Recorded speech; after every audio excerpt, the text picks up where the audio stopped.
وقف بل کو لے کر آج کورٹ میں اہم سنوائی ہے، کیا اپیکشا ہے آپ کی، کیا امید کرتے ہیں کورٹ سے؟ وقف امینڈمنٹ ایکٹ 2025 کے سلسلے میں آج آنریبل سپریم کورٹ میں پوری امید ہے کہ ہیئرنگ ہوگی، اور اس سلسلے میں آل انڈیا مسلم پرسنل لا بورڈ اور دوسری مسلم آرگنائزیشنز سپریم کورٹ گئی ہیں اور یہ گزارش کی ہے کہ یہ جو امینڈمنٹس ہوئے ہیں یہ بیسیکلی ہم لوگوں کو قابل قبول نہیں ہیں، کیونکہ اس میں کئی ایسے امینڈمنٹس ہیں جو اپنے ملک کے کانسٹیٹیوشن کے آرٹیکل 14، 15،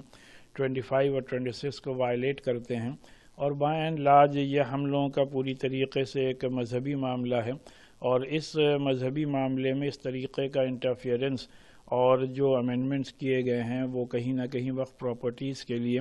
فائدہ مند نہیں بلکہ نقصان دہ ہیں۔ اس لیے پوری مسلم کمیونٹی کی آج نگاہیں سپریم کورٹ کی طرف لگی ہیں، اور ہم لوگوں کو پوری امید ہے کہ اس میں ہم لوگوں کو انصاف ملے گا اور کچھ نہ کچھ ریلیف حاصل ہوگا۔ سر، دیش کے الگ الگ حصوں میں وقف بل کو لے کر ہنسک پردرشن ہو رہا ہے، اس کو کس نظر سے دیکھتے ہیں؟ کیا اپیل کریں گے آپ تمام لوگوں سے؟ نہیں، جو مظاہرے اور جو ایجیٹیشن ہو رہے ہیں اس سلسلے میں میری سب سے یہی اپیل ہے کہ ملک کے قانون کے دائرے کے اندر رہتے ہوئے اس بات کا خیال رکھیں کہ کہیں پر بھی کوئی وائلنس نہ ہو اور ہر طریقے سے امن امان قائم رکھیں، اور آل انڈیا مسلم پرسنل لا بورڈ نے بھی تمام مسلمانوں سے یہی اپیل کی ہے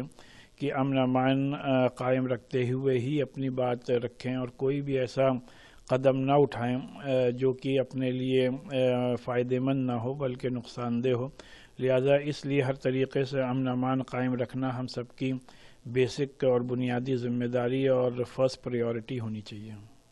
All India Muslim Personal Law Board and other Muslim organizations has filed a petition before the Honorable Supreme Court related to Waqf Amendment Act 2025. And our legal experts are of the view that a number of amendments are basically against Article 14, 15, 25 and 26 of our Constitution.